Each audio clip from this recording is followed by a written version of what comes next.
Thank you everybody for joining us. Today we are here with GreenWorks, who I've worked with for probably about 7 years now.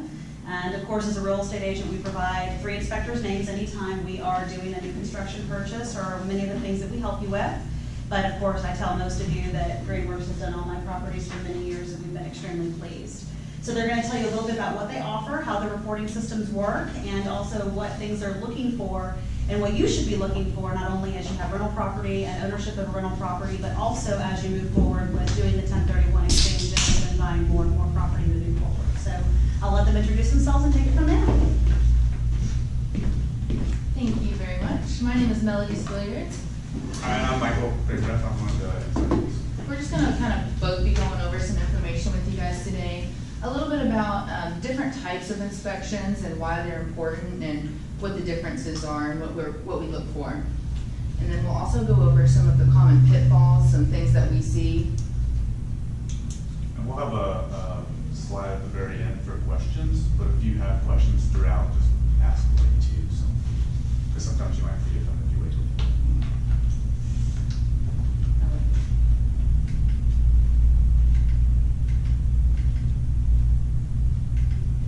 So this is our usual disclaimer talking about that we are licensed and this is not an attempt to represent or to poach anyone who's currently represented by a real estate broker. And since I'm not teaching this one today, we will skip through this. Okay.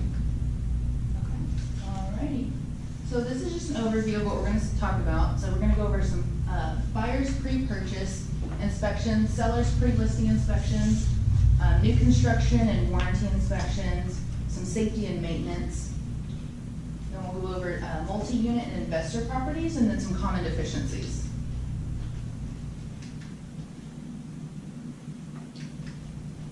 So for the buyer's pre-purchase inspection, it's important because it provides you with an understanding of the home's condition on a deeper level than you know, just walking in and viewing the home. It may even help you discover things that the seller might not even be aware of. Sometimes there's hidden leaks behind the walls that have been going on and they haven't been aware of it. Or sometimes things in the attic, animals. Hail damage is a big one that we run into where sellers have no idea. Mm-hmm. Maybe they weren't home during the hailstorm that went through. It also helps you to budget for any repairs, so you'll kind of get an idea beforehand of any repairs that are going to need to be made, and along with it'll help you to figure out the price of those repairs as well.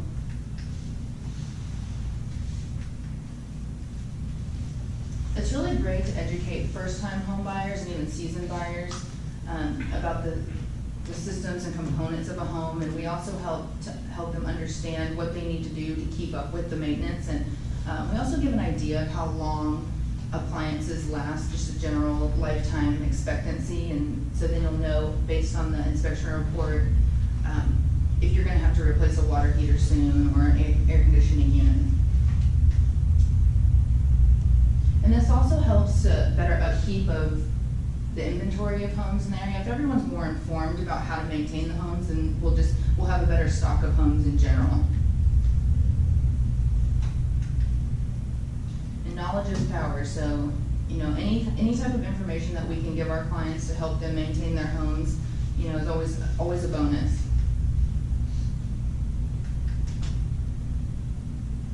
And now I'll go over the seller's pre-listing inspection. So it's kind of from a different aspect.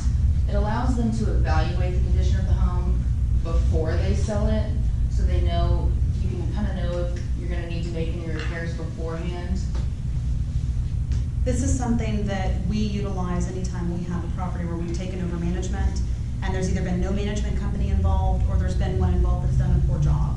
And so if we walk into a property, we see a lot of foundation issues, signs of water leaks, those types of things. There's two different ways to handle it. Number one is send every trade out to assess the property, or send you all out, have you all look at everything, and then we know what we need to do from there. Exactly. Because the last thing you want to do is put that property on the market thinking you fixed the major defects when there still could be 100 that you've missed. Because then you'll blow that buyer, then you have it tagged that a contract has fallen through, so it can become a nightmare.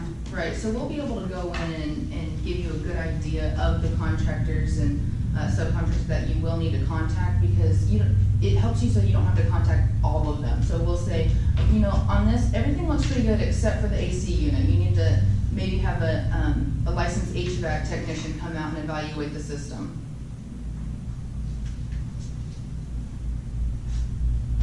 And it also helps to get the repairs done beforehand, because you don't want to be rushed to meet contract deadlines, because then you don't have as much time to shop around for contractors. Yeah, the other problem is that when you deal with something like a roof that has damage, or some major issue like a foundation problem, and you're trying to sell a property and you've got another property you're purchasing, you've got a 1031 involved, you can be in breach of your purchase contract if you don't close on time to be able to close on the new property, but you'll also be in breach of your current contract because the repairs aren't made in time. Because some things just aren't fast. Insurance companies can be slow. You have something like where Harvey comes through and then all the adjusters are backlogged a month and a half. Right. So by doing something like this, if you have questions about your home, it's something that is really going to help you be able to fulfill those contracts. Absolutely.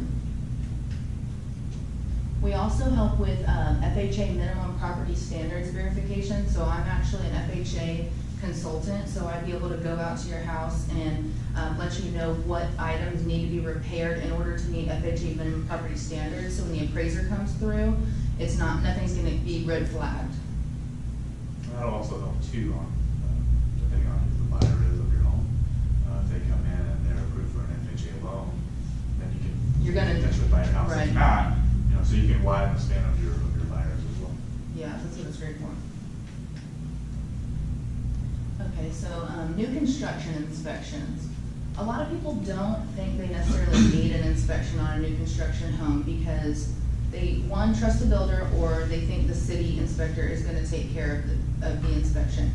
But builders are busy. They're not inspecting everything as they're going through necessarily, and the city inspectors are overworked, and it's really just the bare minimum. We actually find that the average new construction inspection report, because we do about 20 to 30 new construction homes a month, and about 95% of our clients use you all, and the average new construction report has between 30 and 40 deficiencies. That's on a new construction Sometimes we home. find more stuff in newer houses than we do in older houses. Yeah, and because no one's living there, right? So if you're in a pre-owned home, people know if the sink's leaking, you know if there's no hot water, you know these things. A new construction home, no one's lived there to test these systems. And a lot of these are in areas where there's smaller communities that are just now developing. They maybe have one inspector who's part-time for code compliance, and he's overworked, as they said, or he's just too busy, and so he may miss some of the site visits and issue a green tag without visual verification. So and I actually find it's more important here. Yeah, and the other thing too is, like she said, in a new community, you've got one contracting company building all those houses, and they probably have one, maybe two supervisor on all those houses. So you could have 30 houses with one person overseeing all of them. So he has to trust all 15 subs that he has through the house to make sure things are done. And he's not going to verify everything. That's right. So kind of leading into our phase inspections. We do phase inspections as well. So if you're building a new house, we'll come test it pre-pour. So we'll test the, or not test, but we'll inspect the land before they pour everything, after the pour, before they put up drywall, and then we'll do a final one, of course, as well, and test all the actual components. But that's always nice too if you can kind of get it before, so we can make sure that as we go through every through, step, everything was done correctly. And one of the things that we do is we do our blue tape visits on any new construction we sell to our investors. So we've already been there 3 or 4 times before we even send you guys out. So that tells you how many things we've already marked before you even come. Right. Now, one thing that's interesting, tell me what your thoughts are on post-tension slabs versus just a rebar slab. Because a lot of builders are trying to talk about how the land doesn't have to be prepped the same with the post-tension slab and that it doesn't present the same risks. What are your thoughts on that? Well, they're changing the way that they're doing the foundation too. So, like the newer way, which is probably going to be a little bit better, is they're going away from post-tension too, and it's almost like they're putting in preset concrete beams. So you'll have your floor will still be at the top, but it's almost like almost looks like a fork if you look at it. So it kind of goes like this throughout the land. So you have these nice concrete beams down the center. So it's almost like a pyramid. So it's going to fluctuate much easier with the soil, and it's going to support and not fail as often as a normal slab in this area. So I was talking with Centricity, which is one of the top builder warranty companies. So we require most of our builders, especially the ones that are building a lot of volume for us, to provide like a 1, 2, 10. It's a 3-tier warranty. So 1 year everything, 2 year structures and systems, and then 10-year foundation. And most of them we require to buy a third party, so they have to buy through a nationwide company that insures that. So I was talking with the rep for Centricity, which is one of the largest, and they've had to raise all their fees because of so many bad builders. They had $1.5 million in structural claims last year, just on their policies. And now I haven't had any on homes that I've sold or that my clients have bought. Yeah. But that tells you how many builders are out there, and people are not doing these inspections, so they don't know there's a problem, and it becomes a big issue down the line. You know, what So- we find a lot in the post-tension pre-slab, or the face, when they're doing the post-tension cables, they're not tying them together right. Yeah. So the whole point of post-tension is when they pour the slab, everything kind of shifts and kind of moves together, so it stays together, it causes less cracking, and that sort of thing. But if they're not tying those together, then this side is moving, but this should be moving with it, but it's not tied, so it just kind of keeps going, so you have structural failure. So that's one of the things we check in the pre-pour is, are those things tied together properly? But like she was saying, prepping of the land, you know, most of the time, they're just kind of, we'll just pour it on top of the top. That's actually what I find why most builders are moving to post-tension, is because they don't have to worry about prepping the land. Right. Or so they think. Right. Now, the good builders are still prepping the land. Yeah, you But, should still prep the land, Right. you should Yeah. still take all those proper precautions, because especially around here in North Texas, at least, the soil is just so expansive in contraction, if you just leave it the way it is, it's gonna, Yeah. but then, way within that 10 years. Yeah, absolutely. For the buyer, is there any option, I mean, custom build here possible, but overall, is it, now they're all moving to one kind, or? So most of my builders that I work with use post-tension, which is the best. It is the best you can do. Now, if you're buying your personal home, a pier beam slab is pretty popular. That's an expensive property thing. Like my home is pier beam slab, which means that you've got that post-tension, you've got piers underneath. But in terms of investment property, sub 200, 250,000, what you're gonna get, the best you're really gonna see is that post-tension. Yeah, some of them are going back to pier beams too. Yeah. Some of the newer, like, they've kind of gotten smart over in Irving. Yeah. Where the soil over there is, I mean, it moves so much. Mhm. Over there, I mean, I just did a 2011 house, Yeah. but it's actually a continuous concrete. So it's not even like a pier beam, it's a continuous beam pour. So what would be the post, what would be the slab, everything is just one continuous pour. So everything is just together. Yeah. So that thing is as solid as a rock. Exactly. And also, instead of the normally in a pier beam, your piers are gonna be maybe 1.5 feet around. And these were like, I couldn't Yeah. put my whole hand around, they're big. So it's almost like more of a commercial type of build, as opposed to just a. There are certain Yeah. cities in North Texas where we see, it's not a question of if you're gonna have a foundation problem, it's a question of when. And there are certain cities that have that black gumbo mud soil where we see it on 95% of the properties. So cities like Rowlett, cities like Rockwall, cities like Plano, Mesquite, that whole general area, it's not a question of if, it's a question of when. And so what we do with those houses is, of course, we do our quarterly visits and we're looking for signs of movements. And if we start to see slight movement, then we're gonna get it measured. And if we get it measured and it's off, the goal is to fix it before that movement gets worse. Because if you can stabilize the part that's moving, it won't allow the rest of the home to break. But what happens with a lot of people, or sellers are buying from, is that they ignore it, they patch the cracks, and that's the end of it. And so it keeps getting worse and worse, and your first real sign you have a foundation problem is a busted gas line, a busted water line, a slab leak, and by that point, the foundation's unstable. And so then you're dealing with a much different situation. Then you're getting back into lifting. Exactly, exactly. Redirection as opposed to. That's right. Prevention. Yeah, That's it's right. much better to just make sure it's all done correctly the first time, as best it can be, and you want to make sure all this stuff is in order before tenants start moving in, and then they're having issues.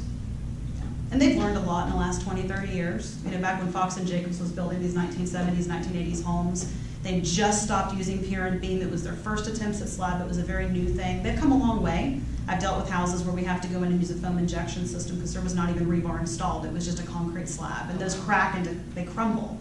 So we used to use a product called Uratech that was like a foam that bound it back together. So they've come a long way in 20 Run into that a 30 couple years. times at, over in Irving. Yeah. I did a house that was a year-old warranty inspection, Mhm. so kind of going off this. So we'll come in and do warranty inspections. So your builder warranty, we'll come in, test everything, so that you can push it out to warranty. They forgot to, or they didn't put any rebar in, and they didn't pour the slat or the footer deep enough over the garage. So the garage was basically, the house was like perfectly level, but the garage had all kinds of cracking. The whole thing was kind of tilting. The brake was just separating over the garage. That's what they ended up doing, was injecting the foam in there. Yeah, lifting it back up. Mm. Yeah, but you just don't want to be caught in a position having to do that. And so that's one of the things why it's important to make sure it's done right up front.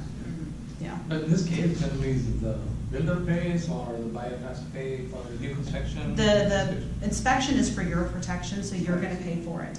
Now, if we have to go back and inspect things that are wrong, then typically we're gonna have the builder pay for a reinspection. And so it's really whatever we negotiate at that point in time. But this is just like if you were buying a home for yourself that was pre-owned, you're gonna pay for your first inspection. And then beyond there, we go back to the builder. And what is the fee for inspection?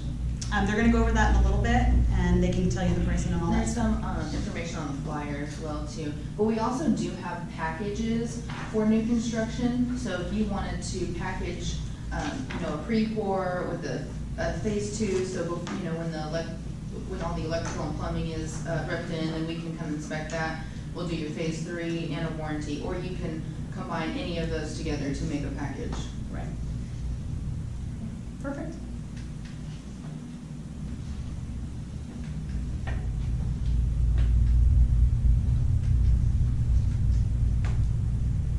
Yeah, take Oh, those whoops. off. Okay.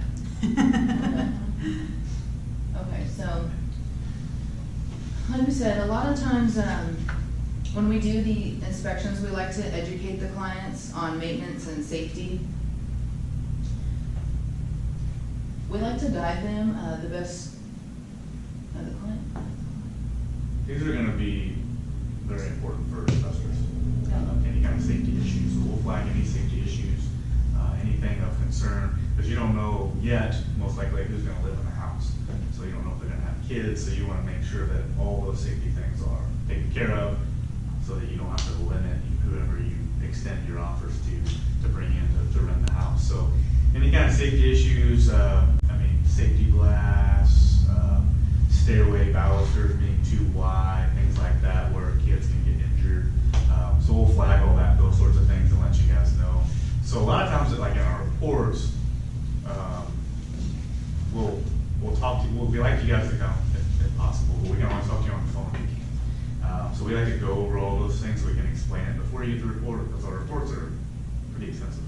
And they can be scary if you don't talk to us first. So it's nice for us to be able to talk to you, so we can be like, hey, this is kind of a safety issue, we'll maybe take care of that. This is something that we have to call out, but it's not that big of a deal kind of thing. So we can kind of downplay a lot of that stuff. But as far as like safety issues, those things are gonna be very important for you guys to know about. And at least have in your head that, oh, I should probably maybe take care of those. And it also depends on the age of the home, because the older the home, the more it's gonna be out of code. And as inspectors, their responsibility is to note it as of today's code. And the interesting piece about that is there's something called the IBC, the International Building Code. Well, not all cities adopt the most recent version of this code. So you may be buying in a city where they're still operating on 2012's code, but they're writing it up as of 2017's code.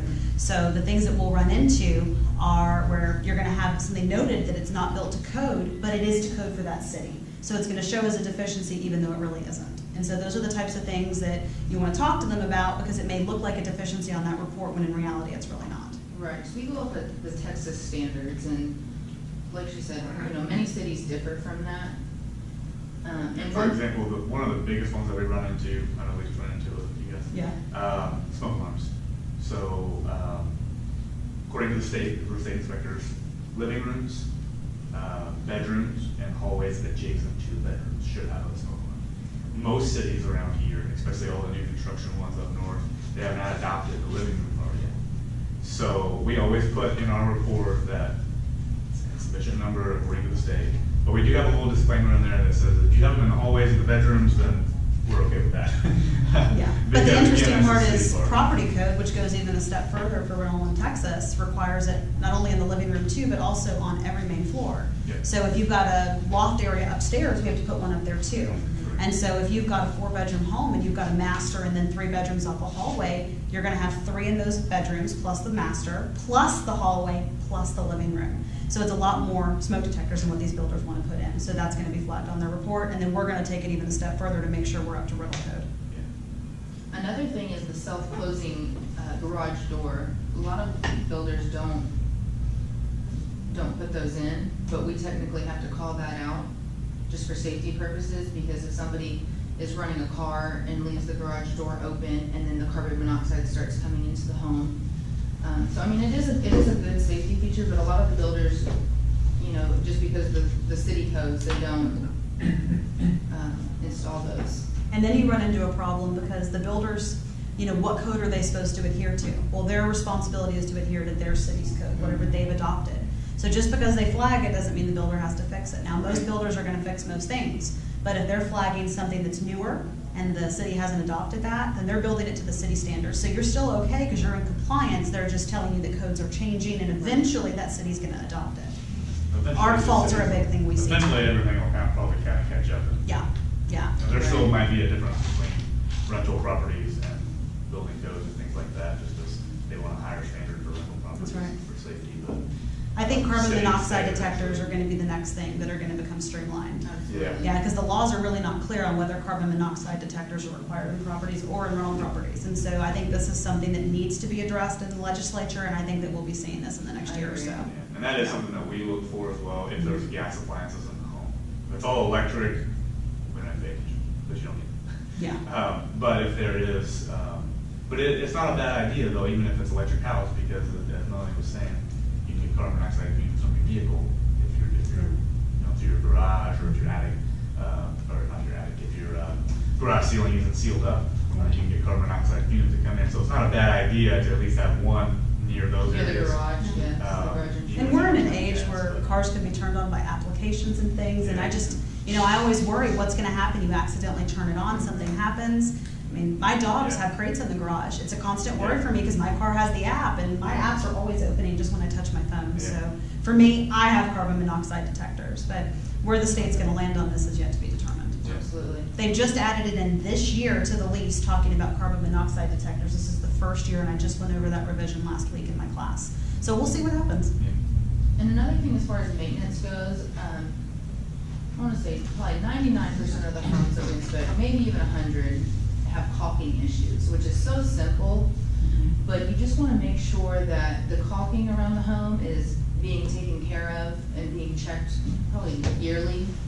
Because if water's not in a pipe or, you know, on the exterior of the home, it is the enemy. That's true. So one of the things that we do at our quarterly visits, as you all already know if you have homes with us, is we check the caulking, we tell you about it, we go and we fix it immediately. And a lot of people laugh and say, well, I don't want to spend the money for that, but it really is important, because it can cause a lot of problems if it's not taken care I of. really can, in Yeah. many different areas of the house. Yeah, we see it like bathrooms, if it's not caulked well and there's holes, it's an area to grow mold. On the outside, it's an area where pests can come into the home, it can create roach problems, it can even let termites have access into the home, so there's just a lot of different reasons why Right, caulking's and if it's important. big enough, even mice, they Yep. can fit into a dime-sized hole. Yeah, and then they'll eat your wires, so it all kind of compounds on itself, which is Right. why we check, that's one of the big things that we note on our quarterly visits. Absolutely, you wanna make sure everything is sealed. It's like the easiest thing to be done around the house, but it's almost forgotten. Caulking and sealing up. When we do mold inspections, that's what we look for. We list the area of conducive conditions, and it's basically all caulking. Or any area that water could potentially penetrate the house is a conducive condition for mold growth. And good water. All right, so moving on to multi-unit and investor properties. It's important to have inspections done on these properties before you buy, so obviously you can be informed of all the issues in every different unit. Some of the tenants may not be aware or even care about these issues because it's not their property. So you wanna have a third party come in and check it out and give you a detailed report about what's going on in each one of those units. And GreenWorks has the ability to inspect up to 200 units per day. So if you get a large apartment complex under contract, then we can be out there and have all the units that we can get access to inspected for you and get you a report with all the different deficiencies that are found and that need to be corrected. So let me throw a question out there to you. What is the difference between a due diligence inspection and a full inspection? A spot inspection and a full inspection? We don't do spot inspection, Why? because you're gonna miss something. Absolutely. We don't do that. So a lot of times, a lot of people use us on these multifamily because TREC, which is the state of Texas Real Estate Commission, does not monitor these. They have nothing to do with multifamily. So there is no governing body over multifamily. So. Any reason?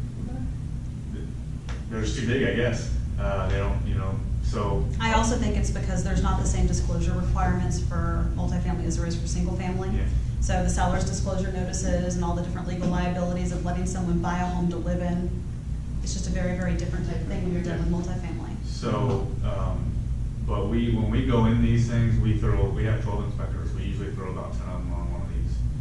Because usually the ones we do are close to that 200. So we need everybody. So we'll go in there and we split it up. So each inspector will go in an apartment and we test all the plumbing in that, test all the electrical. We don't just do one of them.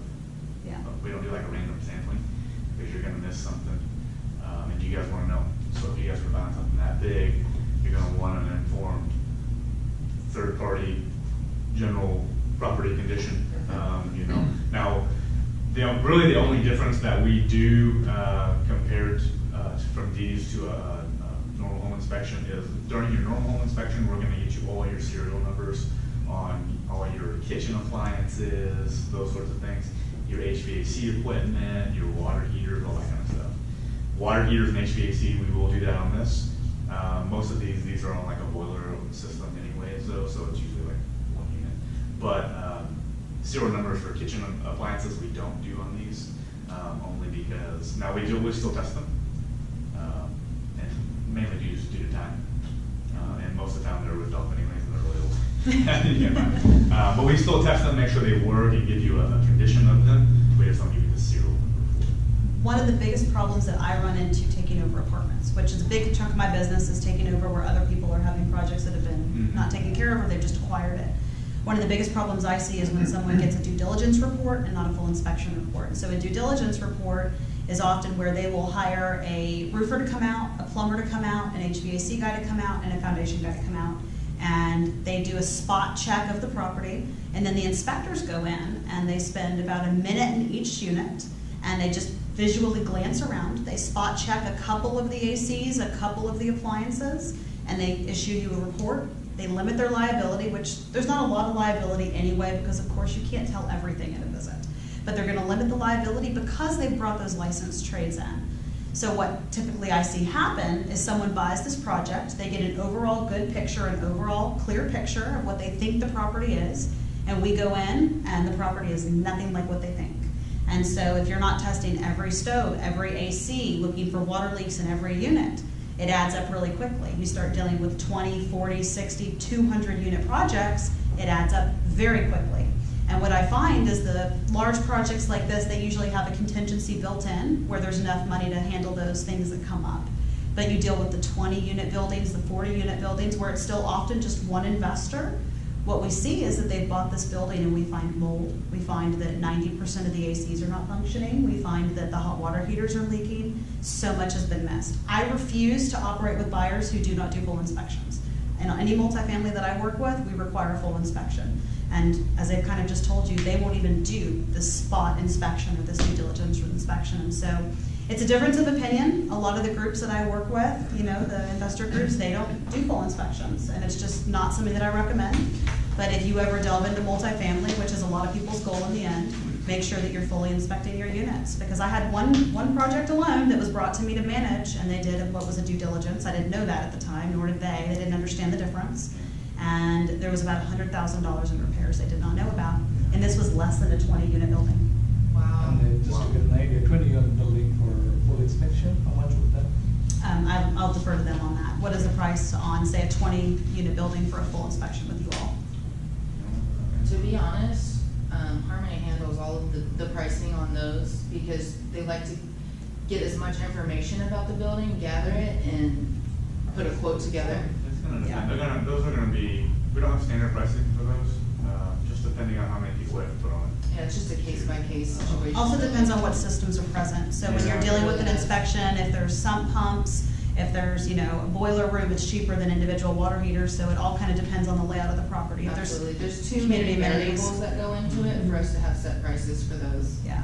What I've seen is anywhere from like 100 to 150 a unit, and it really just depends on what the units offer. Yeah, if there's community pools and those types of things, then the price can go up from there. Yeah, and we can probably get you a more closer range if you want, but usually it's a case-by-case thing. Yeah. And we have set prices like on our houses for you guys, but those are, they can be A little more straightforward. A little bit different. Yeah. So, All right, moving on. So these are some of the top inspection deficiencies that we find, and we'll start with foundation drainage. Okay, so, foundation, a lot of the things that we're looking for as far as drainage, and a positive slope away from the house on all sides. Rarely do you have that, even in new construction sometimes you don't. So, but what we're looking for, it's 6-inch drop in the first 10 feet. Right? But we would like the water to run away from the house. The closer the water is, if the pond's near the foundation, it's going to oversaturate the soil and it can affect your foundation. So what we want, even if you have kind of flat, what I usually tell people is, because grading it and regrading it is kind of it's going to be a huge ordeal to try to regrade away from your house. You're going to want to watch for water ponding. Gutters is always a good option to at least push some of that water away. And then if not, probably area drains would be the next fix on that, just to get some of that water kind of goes away. So say it rains really hard tonight, within about 48 hours, if that water is still sitting there, then you've got a ponding problem. It should be soaked in by then and at least ran away. And then high soil. So we want at least 4 to 6 inches of foundation exposure for several things. So moisture intrusion, the higher you bring that soil, especially if it's saturated and the water's ponds there, it can go between the foundation and the brick. You have a nice little opening there and it can come inside the house. Can cause mold, things like that. Also, the higher you bring the soil, the more inviting it is for termites. So we want to keep a good amount of exposure so that we can see if there's any kind of trails, because termites have to build little trails to get in, little mud trails to get into the house, because they don't like sunlight. So we want to make sure we can see that for visibility. So a lot of times what we see is where people, they like to put their nice shrubs in the front, all their thick mulch, and they just pile it up like crazy. It's very intrusive. So. Now, what about low soil? Because that's one of the biggest deficiencies we find on our quarterly visits, and we are constantly doing fill dirt when we find it to pack it back in. So overexposure of the foundation wall. So again, you want that 4 to 8 inches. Sometimes we'll see where you don't have gutters. We see a lot where the water comes down and it just washes all the soil away. Again, it's gonna have a similar effect on the foundation as opposed to really wet soil, where that foundation is now allowed to move a little bit too freely. So we want the soil to kind of backfill that foundation wall, prevent some of the moving and shifting of the soil. General rule of thumb I tell people is if, when you look at the side of your home, you should be able to see the bottom part of your slab at the very, very top, and you shouldn't see the rough part of your slab. So when they pour a slab, the top of it is what we call buttered. So it looks nice and it's smoothed out and it's a boxed finish. If you see the jagged underside, that's usually your indication that your soil level is too low. Yeah, and it'll be sticking out probably about this far, because when they pour the slab, they put form boards on it, Yep. and they put the concrete in, and then they kind of tamp it down nice and neat, which gives you that nice smooth look. But what happens is it goes under the form board, and usually, so you have like this nice little ridge all the way around. Yep. And that's what she's talking about. So you want to put your soil right up on top of that, so now you know you have enough exposure. So if it goes below that, then you probably need to add some soil back. So that's how we know when we're doing our visits to make sure that we've got enough soil. We want to see the exposure, but if we see the uneven part, we know that we need to backfill. And then the other thing that you're looking for too is if you walk around, sometimes you'll see, so foundation wall, you got your soil like this. Sometimes you'll see a gap between the soil and the foundation. So where the soil is dried out so much that now it's moving away and shifting away. So it needs to probably be watered at that point, or again, fill dirt back in just to kind of fill that opening. Sometimes we see it do that naturally when the soil's not compacted by the builder to start with, Yeah. or you've got fresh sod that's put down and it kind of pulls away just a little bit, even if they're watering a ton. So Right. again, we go back in and we backfill that gap. Yep, you'll backfill it Yeah. up a little bit, kind of tamp it down a little bit tighter. And sometimes the contractors will leave the form boards in place accidentally, and so that's another thing that we'll inspect for, because that is another invitation for termites. How do you ensure the tenants are, they're doing that, either sprinkler or solar hose or, I mean? Right. Property So, maintenance. I'm not a fan of soaker hoses personally. I find that they do more damage in tenancies than they do good. A lot of the foundation companies we work with agree. If you have a tenant, you just need to make sure they're properly watering. So under the lease, they have to water at least twice a week unless they're under water restrictions. And then at our visits, we're looking for signs of lack of watering. Dead grass, big cracks in the yard, the foundation pulling away, and that's one of the big things we cite tenants for. And if we have a tenant who's been cited multiple times for this and they're still not watering, then at that point, it's a tenant that we're gonna recommend you remove. Now, some owners like to do timers and soaker hoses and all these things, but the problem is you really don't have a right to dictate the hours and the time and the cost of the water that they're gonna be using. It's better to put the responsibility on them and do those visits, and if there's a problem, then you cite them and deal with it at that point. I have evicted a tenant for not watering before. I have demanded a tenant leave, and I have been in that position, and of course we won. And, it's unfortunate when we have to do that. We do find that these days, more tenants water than not. But on the same token, once they've been cited for it once, and they're responsible for the fertilization and weed and feed under the property lease as well. So it adds up expensive really quick for them, and so they're pretty good with that. A sprinkler system is something that's a benefit and it's a negative all at the same time, because it's something you have to maintain, it's something that tenants can easily break. So it's something that when you're looking at new construction, I'm typically not gonna recommend you pay $5,000 for it, but if you've got a pre-owned home that already has it, I'm gonna recommend you maintain it. It's all about the bottom line. And the truth of the matter is a lot of tenants are very, very cheap when it comes to their water bills, and they would rather hand water or use a, on-top sprinkler that they can move around as they want than to operate a system they really don't understand. So we'll walk them through it, help them set it up, set it to meet the lease standards, but a lot of times you'll see that they'll have an above ground that they will use instead. So it just gives them more control. Yeah, and a lot of, piggyback on what she was saying too, a lot of times I only see soaker hoses for the foundation if they're installed wrong. Yeah. So they should be at least 18 inches away from the foundation. People put them right on the Yeah. foundation. And it erodes it even worse. It erodes it, Yes. makes it worse. Yeah. It actually gets rid of the grade. That's why a lot of foundation companies don't like them, because Yeah. people get them, and they actually should be buried too, they shouldn't be on top of the ground. So you just see them, people just laying around, Yeah. that's not right.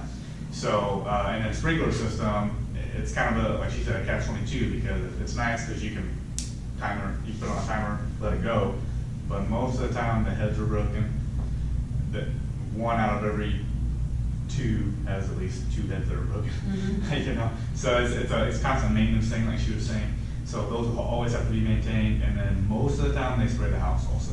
So again, if we go back to our caulking talk, where the windows aren't caulked or the trim is separating, then you've got sprinklers spraying the house, and you've got water intrusion, and you got a much bigger problem. So, yeah, like she said, it's kind of like catch-22, like it's good, it's bad. So you gotta stay on top of that, the watering for sure. Yeah. All systems. Yeah, and so it's just one of those things you'll have to decide if you build a property, what you want. But in terms of like your personal homes, just make sure you're being careful with those soaker hoses, because I've actually seen soaker hoses undo foundation repair because of what they do. If the ground is really dry when that soaker hose runs, it's gonna wash away your soil. If it's really, really wet, it's gonna sink in and it's gonna change your entire grading. So it has to be the just right temperament to use a soaker hose, which is why I don't like them.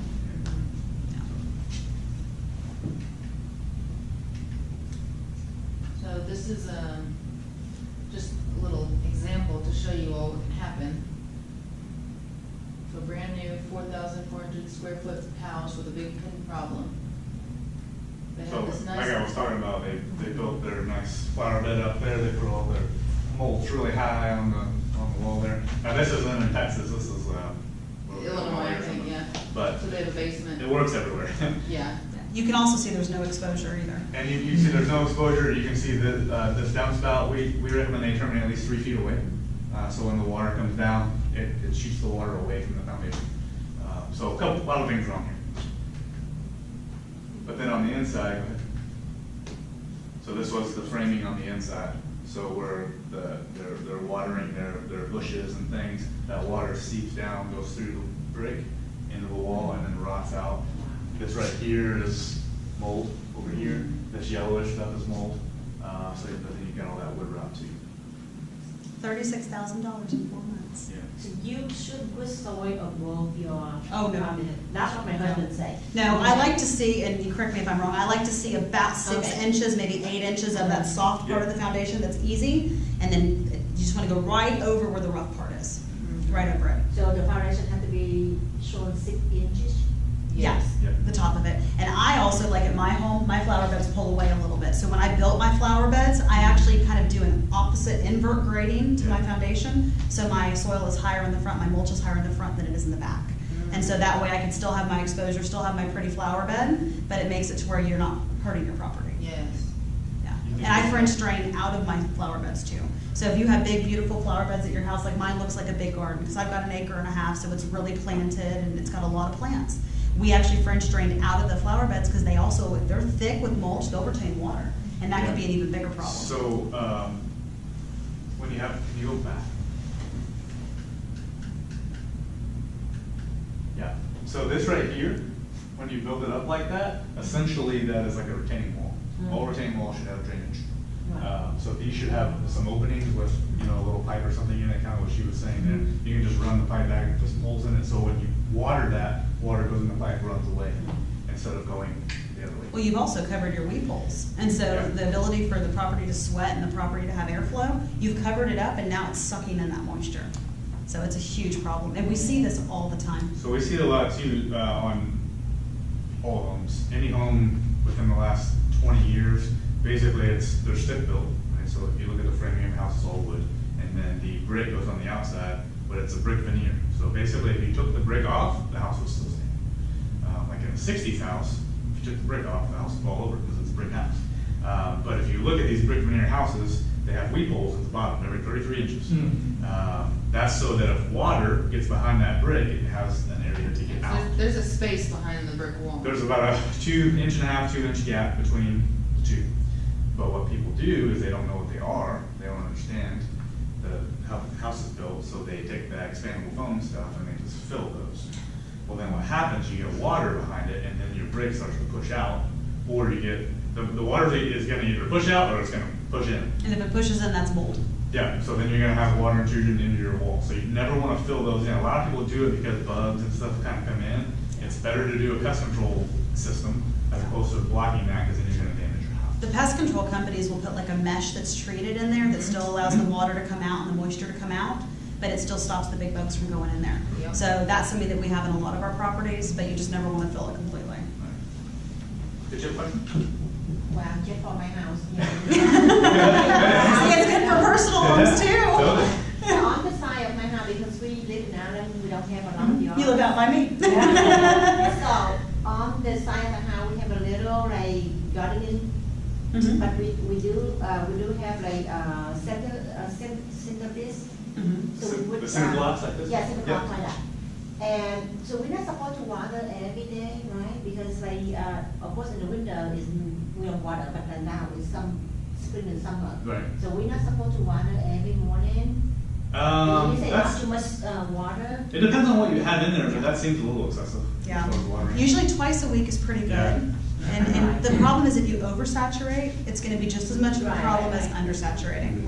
Okay. Twice a week is usually good. It's- 3 times sometimes is fine, but if you're going beyond that, the soil doesn't have time to absorb that and let it start to evaporate. It's very hard to maintain because you don't want to oversaturate, you don't want to undersaturate, you gotta keep it nice and moist the Yeah. whole time. That's a good thing. So it's hard, you really have to monitor it the whole time. I really, honestly, I look at foundations and soil like losing weight. And I know that's a terrible analogy, but it's true. There's like this perfect thing that you eat in calories and the food you Yes. put in your body to stay one size. And if you go a little much or a little low, it's gonna fluctuate. And Right. basically your soil is the exact same way. Yeah. One of the biggest mistakes I see owners make when it comes to all of this is refusing when we recommend the filter. When you've got, I mean, we'll be able to go to these properties and reach our arms in underneath houses when we first take them over. And they don't want to spend the money. It's only a couple $100, but they don't want to spend it. That'll lead to a foundation problem right there. And then the other problem is when you have a tree that kills your grass. If your grass is dead, the grass is what holds the moisture in your soil. So if your grass is weak or dead, then what's gonna happen is all that watering you're doing is just gonna immediately absorb. So it's really important if you have a tree that's killing your grass or your grass is weak, you need to seed it, you need to get that grass healthy, because that's what's gonna protect your foundation too. And a lot of people don't realize how important a yard is to maintaining that foundation. And then what do you have in your garden over there? Just mint, some vegetable. Oh, just vegetables and stuff? Yeah. That shouldn't be too bad. A lot of people put those nice big bushes. No. It's not a good idea either. So you got the roots that are sucking all the water away from the foundation. Mhm. So a lot of times where you have those big bushes, like we'll do houses sometimes where you literally can't even see half the exterior wall because they've got foliage all the way around. Probably gonna have foundation issues in those areas because you're taking all the water away from that. Yeah. We actually ripped out about 20 bushes from our house and replanted further out, so that now there's a huge space between our bushes and our home. Plenty of room for the foundation to have moisture. And it's really important because you gotta think those bushes are gonna get bigger too. And so you put them in, they're small and they're cute, and then they get big, and then they're a problem. Gotta maintain them. Yeah, just like these ornamental trees these builders Yes. put in. Half the trees these builders are putting in these real fancy houses, they're not trees that should ever go in a flower bed. Yeah. So, Take a lot of water. Right, Yeah. and especially on a small lot too. yeah. Yeah. And if they're not fibrous roots, that means that they can actually tunnel into the foundation, into your plumbing, into your pipes. Right, So it's a big problem. And it seems fine when the tree is young. Oh, all the time. We'll have these properties that are 10, 8 years old, and we're telling others we gotta remove this tree. Yeah. So, Before it becomes a real exactly, issue, before yeah. it's a problem. Yeah. So electrical, another big problem that we'll run into.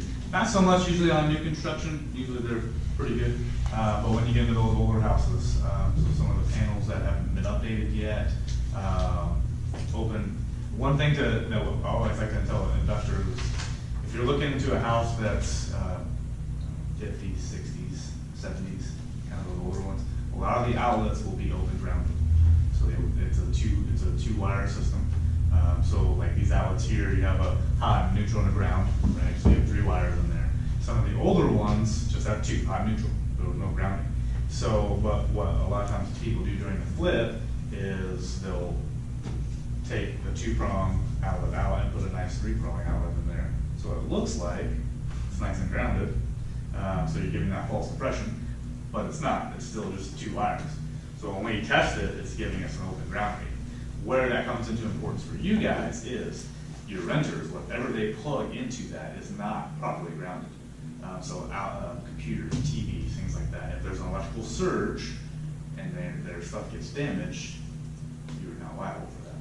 So we want to make sure that all the electrical system is properly grounded. So there's a couple ways you can do it. You can either just leave everything 2-pronged, or you can use surge protectors. Or what some people do too is they'll do like half the room 2-prong, the other half 3-prong, and they'll actually ground those 3-prong ones. So you have like kind of a mixture. So hey, you can plug your stuff in over here, but don't do it over here. It's not protected, and then you can kind of warn them at that point. Or you can do. We're seeing a lot more of these is the whole home surge protection. So right next to the electrical panel, they'll have a big surge protector that basically hooks to the electrical panel, so all the breakers go through that surge protector. So now everything is protected from electrical surge, and then all the outlets are still open grounded, but they have a big surge protector. Now, one of the big things that we run into are Federal Pacific panels. So talk a little bit about that for me. So a couple of panels that we kind of keep an eye out for in these older houses. Federal Pacific would be one. Zinsco or Sylvania would be the other one. Now it's just, there is a newer Sylvania panel that is a good one, is an okay one. The one that you're looking for has colored breakers, so they'll be green, blue, and red. And it'll just be a single, it won't be the dual where you have them on both sides. It'll be just a single right down the middle. So basically they're kind of known for their hazardous conditions. So what happened enough times to warrant concern was, and I've actually seen it actually happen. So the breakers would, say there was a problem at this outlet here. The breaker needs to trip. Instead of the breaker tripping, the breaker would actually arc in the back and then cause fires in the panel and in the house. So I was doing an inspection one time, and it's the only time I've actually seen it actually happen. I was doing an inspection. So when we do an electrical inspection, what we do is we turn on all the lights, the AC, the ovens, we turn everything on. So we try to overload the circuits. Because if the house can maintain that while we're overloading it, it can use normal wear and tear from what you're gonna do living in it. So we overload the house. So I had everything on, and I was doing this area, and I was like, no, the lights were on at this area a second ago. So I walked back out, checked the breakers were all fine. I come back in, those lights are on, but then the next section, the lights are off. I was like, what is going on here? And it didn't register at first, but then as I kept going back, I was like, wait a minute, this is a federal panel. So that's what was happening, was those breakers were actually arcing. And they ended up having to replace the whole panel, rewire the entire house. So they can be very, very hazardous. Yeah, so you all inspected a sixplex I just bought in Wiley, and you found that it had one of the bad Federal Pacific panels. The week of closing, I replaced all 6 panels. Insurance company would not even insure it if it had those panels, and of course I'm honest, so I'm gonna be honest with them about it. It's not that expensive. I think it cost me $6,500 with permits to do all 6 panels. People have this false impression that it's so expensive. It really isn't, as long as you catch it early. If it does damage, that's when there's a problem. One of the other big problems we see are people don't understand how important it is to fix rats, mice, those types of things, because they can do so much damage. My parents had rats in their attic. They needed a new roof. They didn't want to deal with it right then. And I told them, if you don't do this, you're going to have major problems. You've got to get these rats where they can't get in the attic. There you go. And yep. And so I kept telling them, and I told them that you need to get someone up in your attic and rewire, and they didn't want to do it. Then they told me they took care of it. Well, I get a call from them maybe 11 o'clock at night. There's been an explosion in our house. So of course we rush over there, try to figure out what's going on. There's no power in their house. There's smoke everywhere. A fire department comes out. Lo and behold, the rats had chewed the wires, and the entire panel had a part that had worked loose, the main feeder, and it blew the panel. And it was amazing that it didn't burn the house down. This is one of the leading cause of fires, is rats chewing these wires, and this and fireplaces are the 2 big things. People don't realize how dangerous they are. And so I got to say I told you so. I felt bad about it, but it wound up, we had to rewire because they didn't deal with it on the front end. It burned the wiring. So not only did we have to redo the panels, we had to rewire a huge chunk of the house. And so a small problem became a big problem. And so that's why it's so important that you catch the stuff on the front end and don't let it become a bigger problem. So one thing that we also look out for is this type of wire right here. This is called cloth wiring. So it's an older type of wiring. Anything new is going to be something like this, where the insulation around the wire is like a plastic type material, so it's much thicker, harder for these guys to chew through. They still can, but it's harder. Now it's cloth, so it's like a shirt. And they love it. They'll chew right through it. A lot of times what happens is when people walk in the attic too, they go right over, the wires go right over the rafters, and over time they go back and forth like this, so that cloth just kind of wears down, and then you have frayed, exposed wires in the attic. Well, then it's really nice for these guys to come in, chew it, and then you have that problem. So all that can kind of contribute to those wires coming loose, and then an example like what she had. We also see a lot of people where when they have rat damage, they go back and try to fix it themselves, and they'll electrical tape it, or they'll splice it together and leave the splice exposed sitting on insulation. Well, you can probably figure out that's a really dangerous thing, because it obviously is a fire hazard. It's all sorts of problems. But all the time we hire these guys to go into houses, and you'll see that they've just hand spliced it, electrical taped it, left it exposed, and you'll even see burned insulation underneath You'll see it. stuff like that and they just, Yeah. I've seen duct tape on it, I've seen that blue Danish tape on it. But that's how thorough these guys are, and that's why whether you hire them or someone else, it's important to do an inspection, because I've seen this on 5-year-old houses. It doesn't take long to get rats. No. It's not. Yeah. But typically, when you do an inspection, if the inspector comes back and he's like, hey, you have some electrical issues, Yeah. we get that question a lot, like, oh, because a lot of times somebody in your case, what would you fix? Anything electrical that needs to be fixed, anything plumbing that needs to be fixed, because those are going to be 2 of your biggest things Fire and mold. that can cause damage to your house that you don't want to be responsible for. And if we find pest issues like that, we also have remedy solutions so that you can get that taken care of before you have anyone move in. Yeah.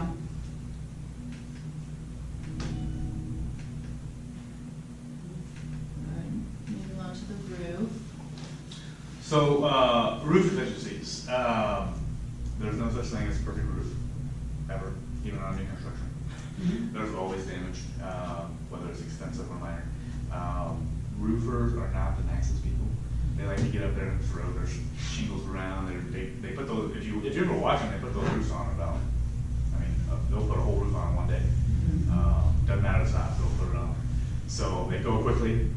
So what we're looking for is, scuff marks, aggregate loss. We're all obviously looking for spotty damage for like hail and things like that. Use of seconds shingles. Yeah, so overlaid shingles. Many times the seller or owner of the house does not want to pay to take off the base layer of shingles. Which is considered standard. It's a normal thing to remove the old roof, but a lot of people, Right. They think they could save money by going on top of it. Technically, it still is okay to have 2 layers of shingles on your roof. We do not recommend it because the reason it's a structural issue. So those roofs are designed to hold a certain amount of weight. If you start adding a second layer of shingles, you're doubling the weight. So it's going to be, the most I've ever seen is 5 layers, Yeah.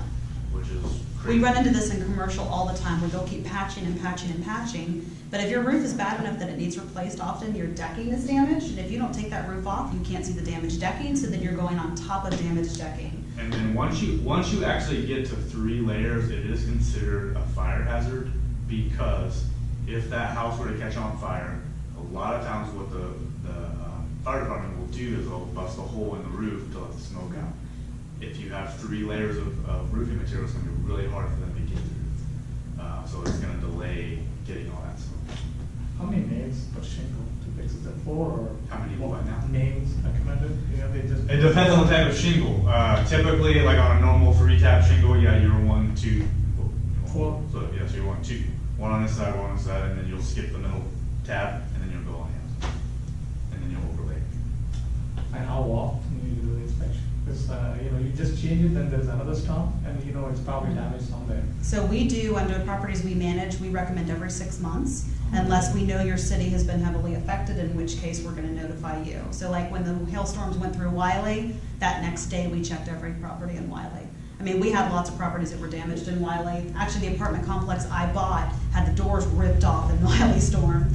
So it's all relative to what we see go through the city. Small hail, it takes a lot to do damage on these newer roofs, but when you've got, softball size. When you get into golf ball size and softball size, doesn't matter what roof you have, it's going to be damaged. And the Yeah. insurance keeps paying if you do every 6 months, and then. Well, claiming. just because we check it doesn't mean that it has a problem. We check it, Yeah. we send a roofer out who doesn't charge to check it, and then if they find damage, usually it's fixable damage. Yeah. But if there's enough aggregate or hail loss because of the storm, then at that point, we'll recommend filing a claim. But so my house got hit in the first Wiley storm. I live in the area on the on the west side of Allen. And what happened is the storm came through, hit us, and then it turned into that softball size hail, hit our house, and then went and hit Wiley. Well, then a week later, another storm, or 2 weeks later, another storm came through. I got hit again, and it did more damage than the first storm, because that time I didn't get the small hail that turned big, I got the big hail. And so I wound up filing 2 claims. And it's just something that happens, and it's possible that you're gonna replace a roof and have to do it again. Rowlett went through some crazy storms. Houston, it doesn't matter whether you've had 1 hurricane or whether they have 3 hurricanes, damage is gonna happen. But your insurance, it's important that you get it filed, you get it claimed, you get it replaced, because you have a responsibility. We talked about this last week in our lease class, to mitigate your loss. And so if there's a potential that there's major damage to your roof and you don't get it checked and you don't get it fixed, or if you know there's damage and you ignore it, the future damage that occurs, you can legally be responsible for, and the insurance company can't be. So there's a big problem. If you know your roof is leaking, you have a responsibility as a homeowner to make the claim and get it fixed. And there's also a big difference, like what she was saying, is to a little bit of hail damage, some little dings or something, and where it comes through and rip shingles off. Yeah. So you can do a quick, easy assessment on your own before I wouldn't recommend walking on the roof, but you can walk around the perimeter, back up a little bit. Do you see any missing shingles? Yeah. That's going to be an immediate, hey, you got to get some out there because you got to get shingles back on the roof. If you have metal vent soffits, you can look at them. You Yep. can usually see hail hits from the ground and see if anything's been damaged. Look at your gutters too, because a lot of times you'll see all the hits on the gutters. If they're on the gutters, they're on the roof, unless they just didn't replace the gutters after last. But if they dinged up the gutters, sometimes look at your window screens too. They'll have little holes in them. Look at your AC AC units, because they'll have a bunch of things all. Your window beading, the little trim that runs around your window, it's a soft plastic, very easy to chip. That's one of the first ways we can see it. Those are all the things that we look for when we're looking for hail damage. And a lot of times we get asked, like, what is the typical life expectancy of this roof? When am I gonna have to get it replaced? And that's not really something that we can ever answer in this climate. Because, you know, hailstorms come through every year, and it just depends on if you get lucky or not, you know? And just Now- because there's a storm doesn't mean it hits your house either. That's right. Now, one mistake I see owners make is they'll take an ACV policy, an actual cash policy, and then they go and they put a top grade roof on your house. It's great to have a roof that can withstand hail. The problem is if the roof never gets damaged by hail, how are you ever gonna get your insurance company to replace it? So then you're stuck with a 20-year-old roof that is old and worn and it's losing its aggregate, but there's no hail damage, so it won't be replaced by the insurance company. So Or you can't even tell if it's. Or hail you damage can't or tell not, if it's because hail there's so damage. much aggregate loss. That's right. So I've seen people who have these top rated roofs on their house and we can't get them covered. So it's a big thing. If you are replacing your roof, I'm all for upgrading, but don't upgrade to your grade 4 because what's gonna happen is you'll never be able to get a new roof again. It makes it very That's a difficult. great point. Or it's gonna be all out of pocket. That's exactly right, because it'll be completely, you know, the age of it is gonna devalue the entire roof. Yeah. So this is just a little example. This is kind of what we're looking for as far as body damage. Now, we don't do like the insurance count. Like we don't get up there and mark and all that sort of thing. But we're pretty good at telling you if there's a lot or not, or if there's enough. So we'll, or whatever inspector you have, they'll tell you, hey, you should probably contact your insurance company or have them contact their insurance company. Because there's quite a bit up there. Or there's a couple, but you know, it's probably not that bad. And sometimes you'll see this on new construction, where, Totally. you know, where I they've found thrown one it in last week, ding stuff. actually. Yeah, I'm sure it was They one had- of They had to go back, they had to go back and replace the roof. Yep. Yeah, it happens. Yeah. Yeah, So, I no, we mean, run happens into too. it. When you get up in this area here, when you're getting over towards Wiley or that area, that's Yeah. could It be- rains every doesn't week. matter how old the roof is, it could be up there. Yeah. Another thing that we're kind of looking for is if you have trees that are close, all this debris that sits on the roof.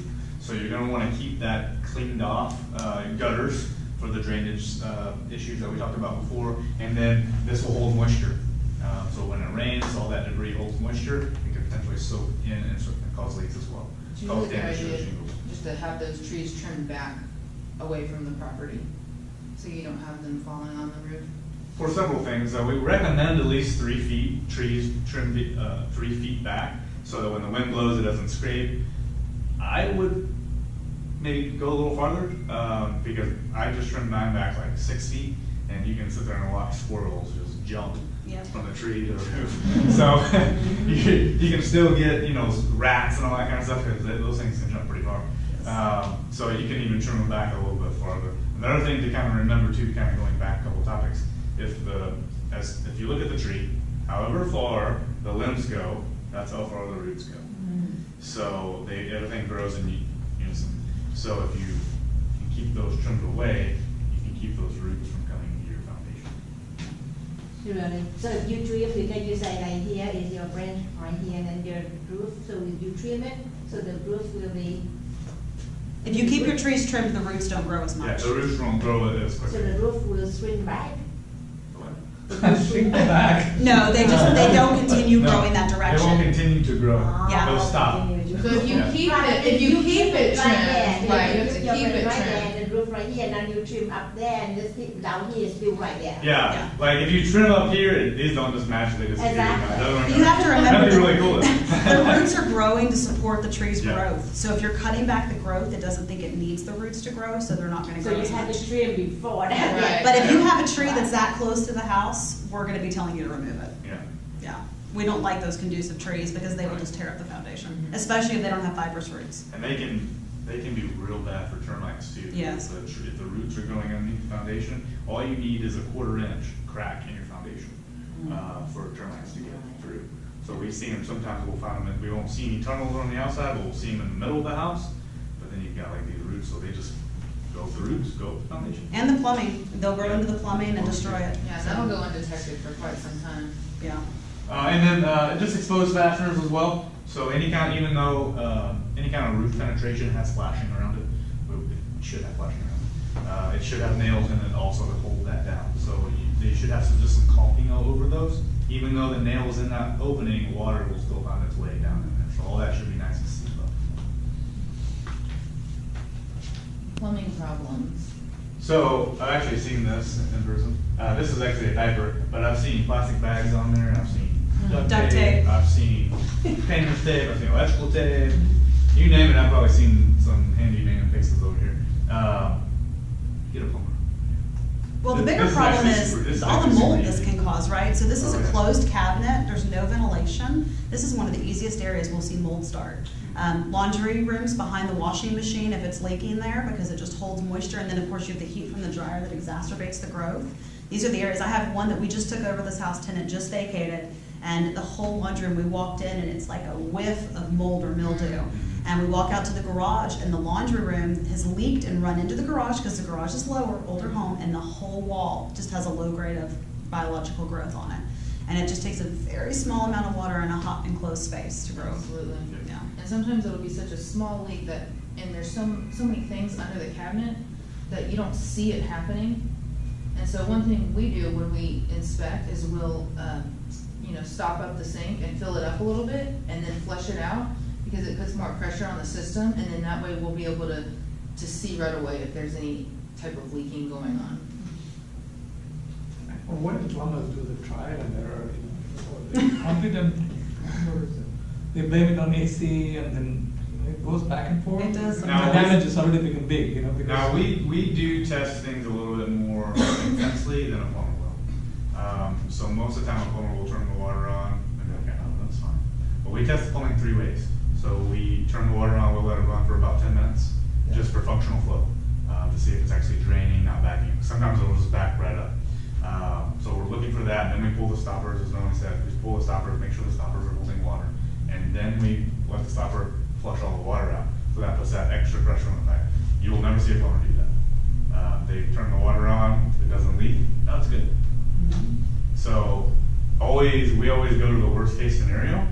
Usually it's still so between where these little nuts are right here, these little washers, there's a little plastic ring, a little ring. A lot of times they will kind of rot out and get bad, and that's where it leaks. So those need to be kind of maintained, and they're like 30 cents. They're really inexpensive. And literally all you do is you unscrew that, you put it on the pipe, push it down, and then you screw that back on. Yep, one of my apartments, we did our quarterly visit, and we found that there was like a little bit of just black on the outside of the cabinet. So we opened the cabinet up, and since our visit 3 months before, that exact thing right there has been leaking. Already grew biological growth, already rotted my cabinet, and has to be replaced. Wow. So, and now this is a 1960s building, so these pipes are old. Yeah. And just one of those things, You know, but it can happen quick. And a warning sign to kind of look out for is right here. A lot of times what you'll see, even on PVC, you'll see what looks like rust, and it's corrosion. And what it is that little plastic piece that's corroded. So once you see that, it's leaking. Go ahead and replace that little fitting and clean it up to prevent any mold growth. Yeah. Water heaters as well. So we're testing the hot water in the house, making sure it gets hot. We're doing a visual inspection, of course, on your water heater, giving you the life expectancy, or the age of it, and we'll give you the life expectancy. Gas units about 10 years, electric about 11 years. Now they can last much longer, but typically, depending on the location, we may recommend that you have it looked at or replaced depending on the age. So if it's in the attic and it's 15 years old, might not want to risk that, because if it starts to leak, you're going to have a big mess. Now, typically, it's very rare for water heaters to just explode and water be everywhere. Very rare to see that. Typically, where you see it is right here at these supply fittings. So those will leak. So they're usually rusted once they get a little older. So, but you can replace these fittings. You don't have to replace the whole water heater if you have that problem. So you can replace those fittings. It's pretty inexpensive. They literally turn the water on. Unscrew this, put a new one in, you seal it, and do that. Now, what we see is the bottoms of the water heaters in some of these older properties, that the bottom will rust out, and it literally will just fall out. And it's a big mess when that happens. And one of the problems is, a lot of these older properties, they don't have the drain pans and they don't have the drain line outside. So if if it did have a drain pan and the vent thing outside, if it's a big, destruction on the It won't bottom, matter anyway. it's not gonna matter anyway. Yeah. But what we do recommend with a lot of clients is if you have one in the attic, sometimes there's a place to relocate it downstairs. Cause you might have a 2-story home and it's on the 3rd floor, that's gonna damage your 2 floors underneath. We had a $500,000 rental property of ours where one of the water heaters went out and it did about $70,000 in damage, and they turned it off immediately, they were there, but it didn't matter, it was just too much Right. water. It hits wood floors, laminate's the worst. We're moving to a lot of vinyl wood, kind of like what the floor in here is, because at least it can withstand water, but if it hits laminate, it doesn't matter how quick we get a fan on there, 99% of the time it's destroyed. Right, yeah, the water heater is one of those things where you wanna replace it before it busts, because, yeah, it's just, it can be a huge mess. The other thing too is that, what we're looking for is, if this isn't a closet, so for instance, missing the drain pan here, this isn't a closet, this is a gas unit, so it should have 2 sources of combustion here. So, one at the top, one at the bottom, so that you get air into that closet to fully combust all that gas.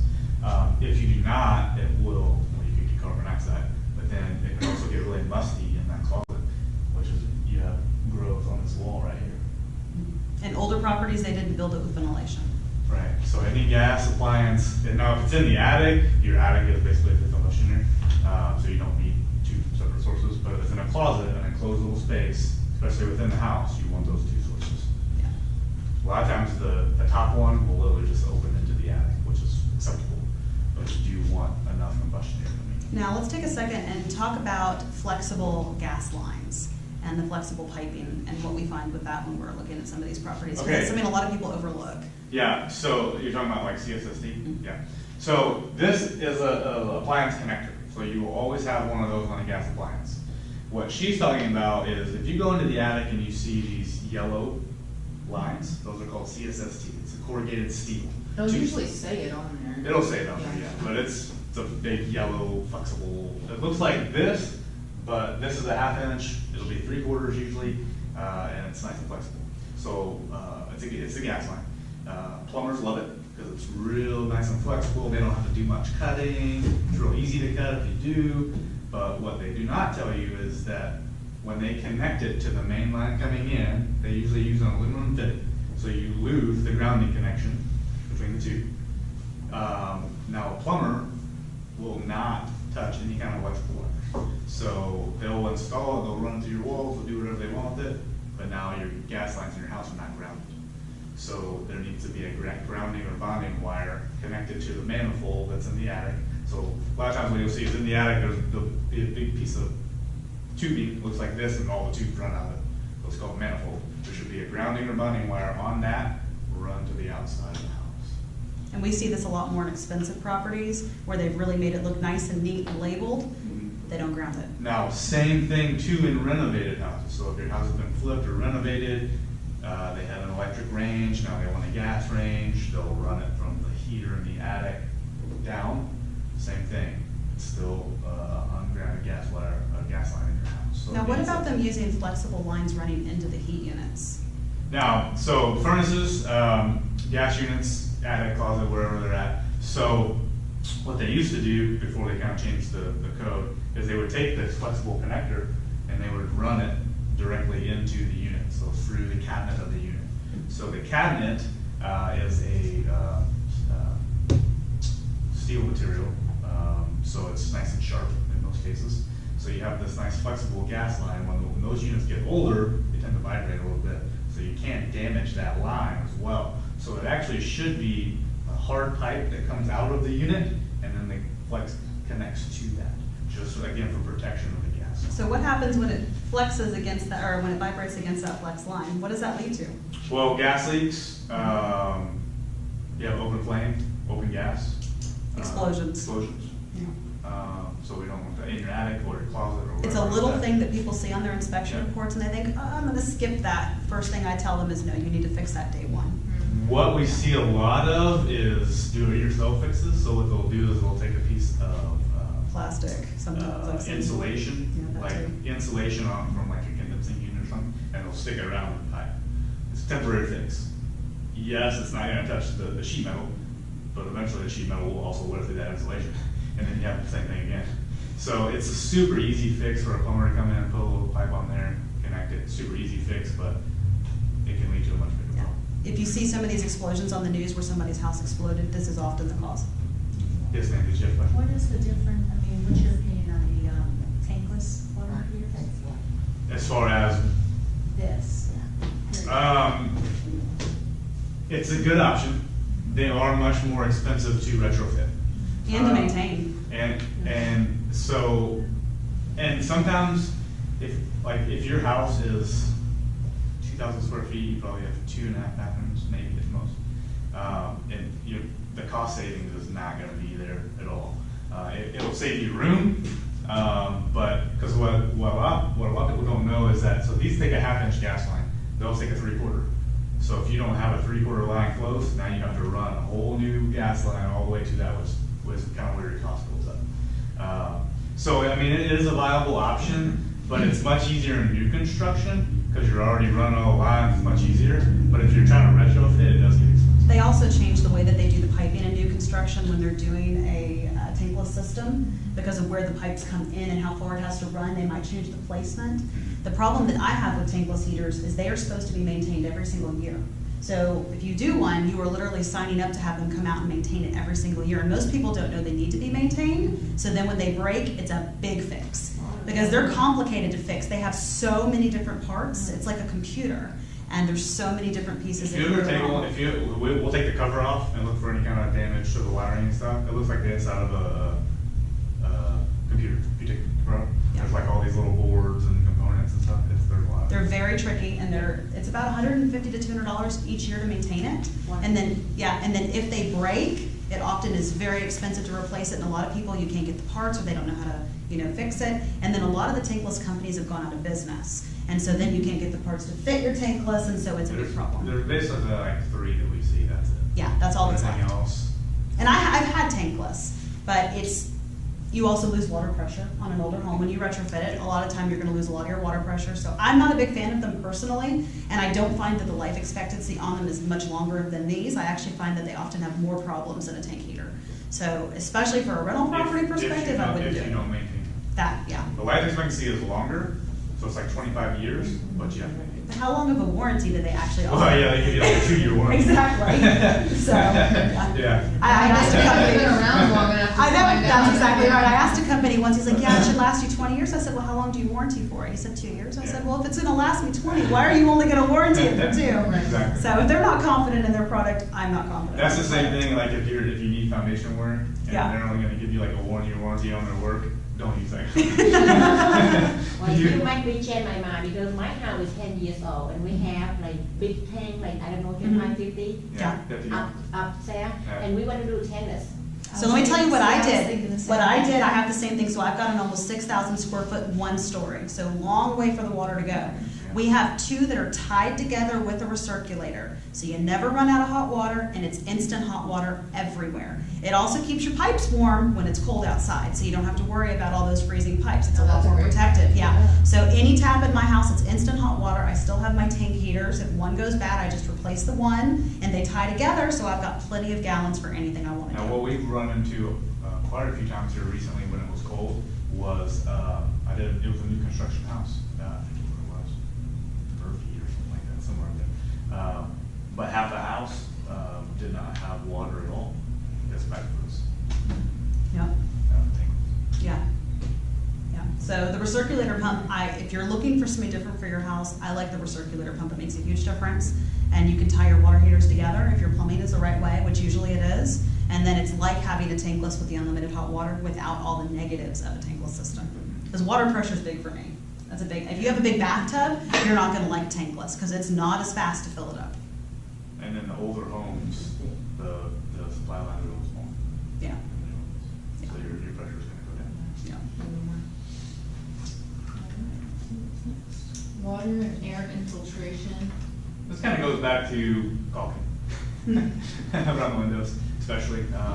We always look at it before on the inside and the outside because it's kind of like having a double layer. So you got caulking on the out. If you caulking is messed up on the outside, sometimes the inside will still catch it, keep it out.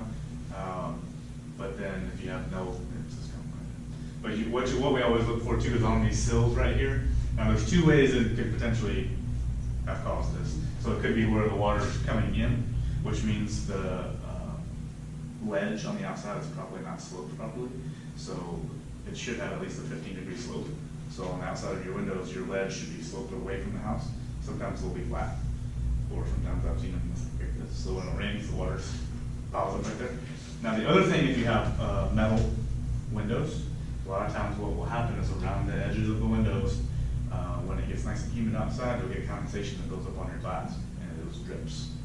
So you'll want to kind of keep an eye out for that too. On these sills, sometimes you'll see, without the water there, you'll see where that sill is kind of expanded and water damage there. Or if your sill is drywall, it'll grow mold. We see Yes. that all the time. You'll see it underneath the windows. If you, sometimes, because on some you don't actually have a wood sill, it'll just be sheetrock straight up to it, and then it'll damage, it'll all be yellow. We had this property a client bought and brought to us to manage, and this was like 4 months ago. And we took over the property, everything looked good, he just repainted it, we put a tenant in there. And the house had central HVAC, but it was broken, so they just closed off the vents, everything, put in window units. And this was before he found me, because I never would have recommended that, I would have fixed the system. And about 4 weeks later, he calls us and says, my room has mold all over the walls. We're like, we were there 4 weeks ago, how could that possibly happen? And we go to this house and has single pane old windows, they weren't caulked well, and because of that, it allowed the entire moisture and all that cold weather we had back in December to get into this place, and it grew mold in 4 weeks. On all the walls, we had to redo that entire room, and then of course, what did we have to do? Go and caulk the windows. That was the fix. Yeah. All it took. With mold growth, you always have to fix the source first. Because you can clean the mold, but if you don't fix the supply, because in order for it to grow, it has to have a water source, it has to have food. So if you don't fix the supply, it'll come right back. So always gotta fix the source first. So this is what we typically see around the windows, and this is what we would like to see around the windows. Same thing with doors, weather stripping. We find a lot of new construction, at the very bottom, you'll have about 1.5 inches air and light gap at the bottom. And then the doors don't, when you push them, even when you lock them, they're nice and loose. So we need to adjust those strike plates a little bit so that the doors stay nice and tight. This is one of the things we talk about with owners when we do our walkthroughs. This is one of the biggest things we know. Weather stripping, caulking, air filters, those are our 3 big things. And those of you that have been with us for a long time, you've seen that written up before. And even if a tenant's dog destroys the weather stripping, a lot of owners say, well, just wait till the tenant moves out, they're just gonna destroy it again. And our answer is no, they need to replace it now, they need to do it at their expense, because it's not just about the dog destroying the weather stripping, it's about what intrusion can happen from that. And that little bit of air leakage can cause that moisture imbalance when it's really cold or really hot. Right, it just seems so simple, and it is, but people just let it go.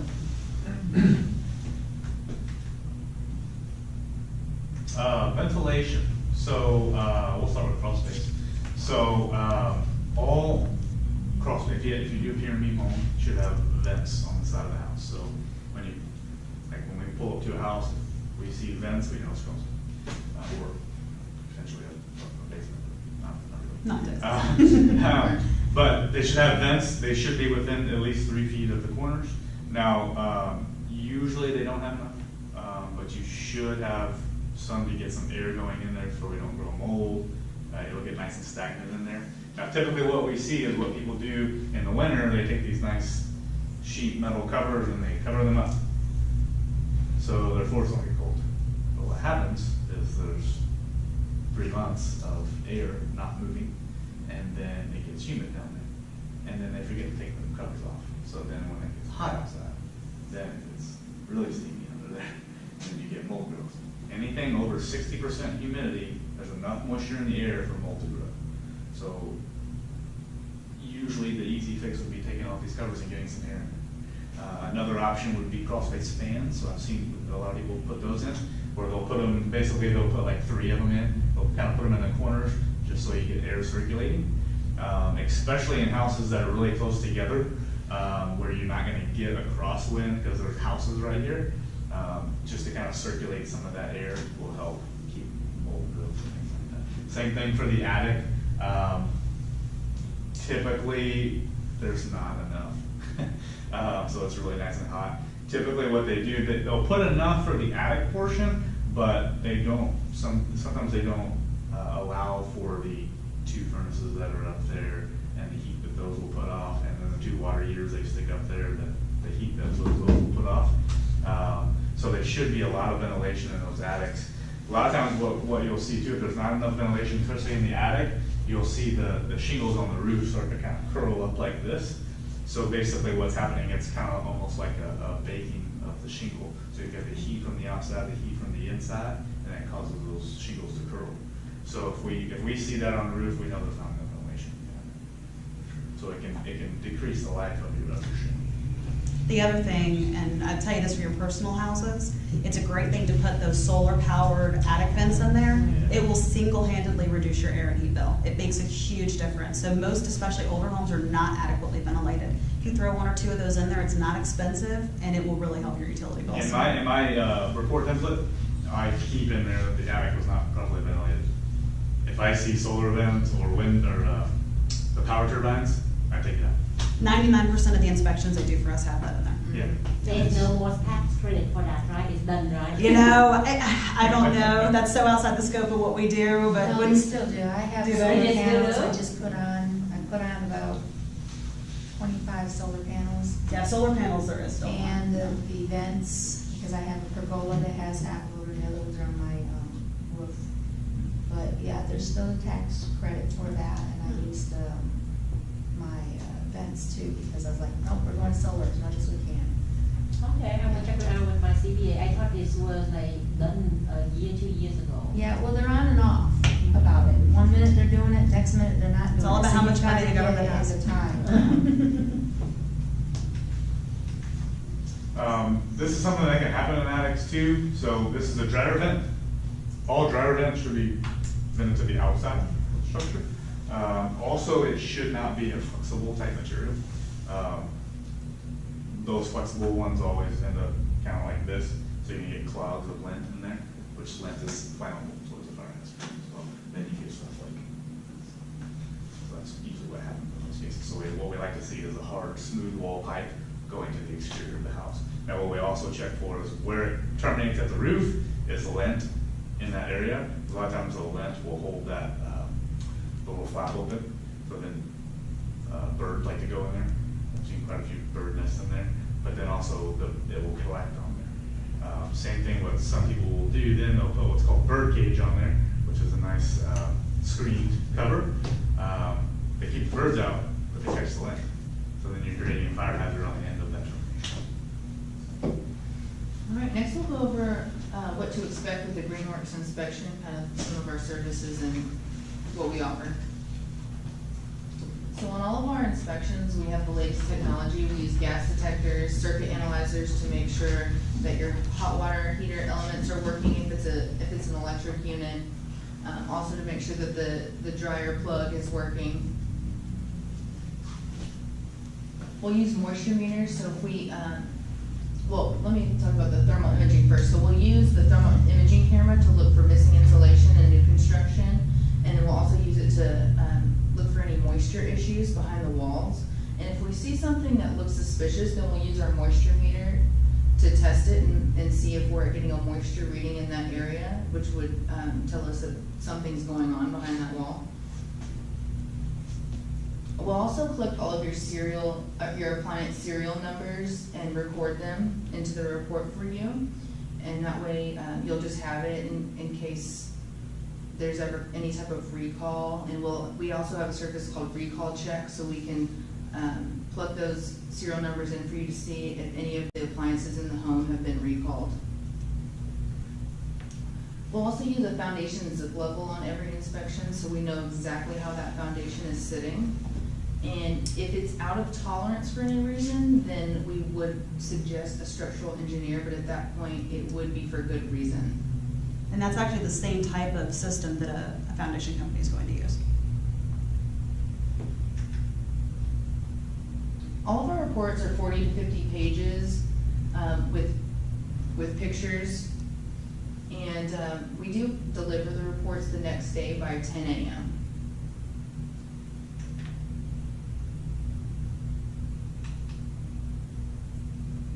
Via email. Yes. And if this is something new we're going towards for investor properties, so a lot of the times the utilities are not always on when we need them to be. we think they might be, or somebody says that they are, we get there, they're not on. That's not a problem. If they're not, we'll come back and test the, any appliances or systems that use gas or water at a later point once we find out it has actually been turned on. And some of our additional inspection services, we do mold inspections, we do radon, lead paint, sewer lines, septic, well water inspections, pool and spa, termite and pest inspections, as well as solutions. It's really important if you're buying an older pre-owned home that you camera that sewer line and that you also look at any septic systems and any water lines that could have issues. So I bought an apartment building and wound up having to replumb the entire building. My inspection, because we cambered the lines, found that there were multiple breaks and it was completely corroded. You would think that a 70-year-old building would have already been replumbed, it wasn't. And then I'm in the process of buying a property right now that another investor flipped, and it's another real estate agent, and he couldn't, I guess it just didn't go well or something happened, so he listed it or he didn't want to keep it. So I went under contract, marketed it, fully redone, fully replumbed, blah, blah, blah, on and on. And this is a replumbed house, and we found a break on our camera test. Wow. And this is a plumbing piece, it was PVC just done, it just wasn't done right. And so it's always something on a pre-owned home, even if they say it's been done, you want to make sure you get a camera test. And so they're fantastic for looking at these things for you. And then for Omnikey, we have special investor pricing. So we'll do $350 for a slab foundation up to 2,500 square feet, and we'll also include the complimentary termite and pest inspection as well as the thermal imaging. Can you talk a little bit about what the thermal imaging is? Because this is something that really sets you guys apart and that has really helped me on my investment purchases. Yeah, so what it is we have a camera, it's about this big. It's an infrared camera. So what we do is we like to do it after we do all the water. So what we're looking for is temperature differential. So we have to get a 20-degree differential from the outside for the best type of pictures.